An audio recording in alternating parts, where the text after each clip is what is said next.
ডিমৌত পঞ্চায়ত গঠনক লৈ উত্তপ্ত পৰিস্থিতি সাংবাদিকৰ লগতে সাধাৰণ জনতাকো আক্ৰমণ দুষ্কৃতিকাৰীৰ ডিমৌত পঞ্চায়তী ৰাজ পৰিণত হ'ল গুণ্ডা ৰাজলৈ হাতে হাতে লাঠি লৈ উন্নত খণ্ডৰ কাৰ্যালয়তে শপত গ্ৰহণৰ বাবে যোৱা জনতাক আক্ৰমণ দুষ্কৃতিকাৰীৰ বাতৰি সংগ্ৰহৰ বাবে যোৱা সাংবাদিকক আক্ৰমণ কাঢ়ি নিলে মোবাইল ফোন দুষ্কৃতিকাৰীৰ বিৰুদ্ধে চিলাপথাৰ থানাত গোচৰ ৰুজু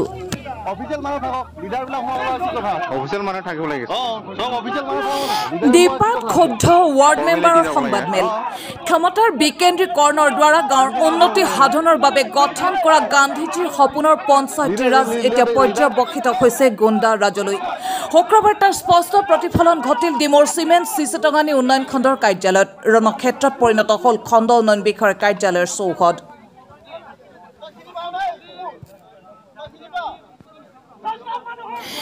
জানিব পৰা মতে নৱগঠিত ডিমৌ পঞ্চায়তত শুক্ৰবাৰে শপত গ্ৰহণ অনুষ্ঠান আছিল পঞ্চায়তটোৰ 10 গৰাকী নৱনিৰ্বাচিত ৱাৰ্ড সদস্যৰ মাজৰ 6 গৰাকী ৱাৰ্ড সদস্যৰ সন্মতিত 6 নং ৱাৰ্ডৰ ৱাৰ্ড সদস্য মৰমী বসুমতাইক সভানেত্ৰী হিচাপে প্ৰক্ষেপ কৰি শপত গ্ৰহণ কৰিবলৈ যায় সেই সময়তে একাংশ দুষ্কৃতিকাৰীয়ে উন্নত খণ্ডৰ চৌহদত প্ৰৱেশ কৰি বিপুল টাই নামৰ সদস্যজনক অপহৰণ কৰা বুলি অভিযোগ তুলি হাতে হাতে লাঠি লৈ শপত গ্ৰহণ অনুষ্ঠানৰ সাক্ষী হ'বলৈ যোৱা জনতাৰ ওপৰত জপিয়াই পৰে ঘটনাৰ বাতৰি সংগ্ৰহ কৰিবলৈ যোৱা চিলাপথাৰ প্ৰাগ নিউজৰ সাংবাদিক মাধুৰ্য শইকীয়াৰ ওপৰত জপিয়াই পৰে দুষ্কৃতিকাৰী কাঢ়ি লয় মোবাইল ফোন অৱশেষত অনিৰ্দিষ্ট সময়লৈ শপত গ্ৰহণ স্থগিত ৰাখিবলগীয়া হয় আনহাতে ক্ষুব্ধ ৱাৰ্ড সদস্যসকলে দীপাত এখন সংবাদমেল অনুষ্ঠিত কৰি এই অপকৰ্মৰ গৰিহণা দিয়াৰ লগতে তেওঁলোকক 6 গৰাকী সদস্যই নিৰ্বাচন কৰা মৰমী বসুমতাৰীকে সভানেত্ৰী বুলি জানিবলৈ দিয়াৰ লগতে বিপুল টাইক অপহৰণ কৰা বুলি কৰা অভিযোগ সম্পূৰ্ণ ভিত্তিহীন বুলি বিপুল টাই জানিবলৈ দিয়ে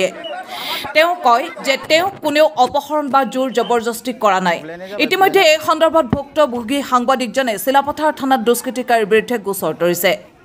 আজি আমি ডিমৌ পঞ্চায়তত গৈছিলোঁ আজি এইটো 6 জন ভিতৰত একজন মন মিলাই কিনি মেম্বাৰক জিকিলে মেম্বাৰত তাৰপিছত আৰু আজি প্ৰেচিডেণ্টতো গৈছিলোঁ আমি মৰমী বাইদেউকে দিম বুলি সহায় কৰিব গৈছিলোঁ আজি তাত লাঠি উঠি হৈছে আৰু এইটো প্ৰেচিডেণ্ট কিবা কৰাটো এইটো ভংগ হ'ল মানে লাঠি উঠি হৈ গ'ল এইকাৰণে আজি এইটো ভংগ হৈ গ'ল আমি যেতিয়া নেকি ইলেকশ্যন কৰিলোঁ আমি কোনো জাতি বা ধৰ্ম বা বৰ্ণলৈ কিনে আমি ভোট দিয়া নাই এই ছাত্ৰত আমি ভোট দিয়া নাই আমি যোনজন কেণ্ডিডেটটো শুদ্ধ যোনে সমাজৰ ভাল কাম কৰিব এখেতকে আমি ছাপোৰ্ট কৰি কিনে ভোটটো দিছোঁ সেইমতে এতিয়া সভানেত্ৰীও এতিয়া গঠন কৰিবলগীয়াত আমি সকলোৱে দেখি পাইছে এতিয়া 6 জন সদস্যটো মৰমী বসুমতাৰীকে সভানেত্ৰী বনাবলৈ কাৰণে এতিয়া উপস্থিত আছে কিন্তু আজি আমাৰ যিটো নতুন এটাৰ লগত সেইটো শিৱবৰ্গত আছিল আজি কিন্তু ডিমৌত আহি পালে কিন্তু ইয়াত এনেকৈ দৃশ্য দেখি পালোঁ আজি মানে লাঠিটো কোনো ভাগ নজুৰিলে খুব মাৰপিটৰ মাজত আজি সেইটো সভানেত্ৰীৰ শপত গ্ৰহণৰ সময়ত বিশৃংখলা কৰি দিলে তেনেকৈ কিবা আজি শুদ্ধ নহ'ল গতিকে আমি সেইটো বিচাৰিছোঁ যে আমাৰ এইখন ব্লকটো এটা মানে যিটো সুৰক্ষিত জেগাত হ'ব লাগে মই বহুত লাজ পাইছোঁ এনেকৈ হ'ব নালাগে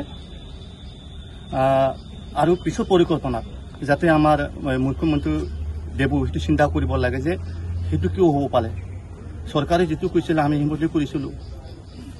কিন্তু ইমানখিনি খেলাৰ পাছত আজি কিয় জাতি বৰ্ণ কৈ পেলাই সিহঁতে খাৰিব বিচাৰিছে ইমানখিনি ধৰণটোতো হ'ব নালাগে বুলি আমি ভাবোঁ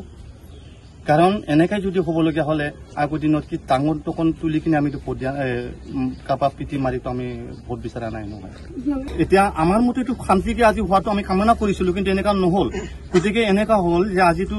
দি পাইছে প্ৰশাসনে কিছুমান আছিল কিন্তু সেইটো কণ্ট্ৰল কৰিব ধৰি ৰাখিব নোৱাৰিলে আমি এইটো যদি শপত গ্ৰহণ যোৱা সময়ত চৰকাৰে সেইটো এটা আমাক কিবা দিব লাগে সুৰক্ষা এটা বাহিনী দিব লাগিব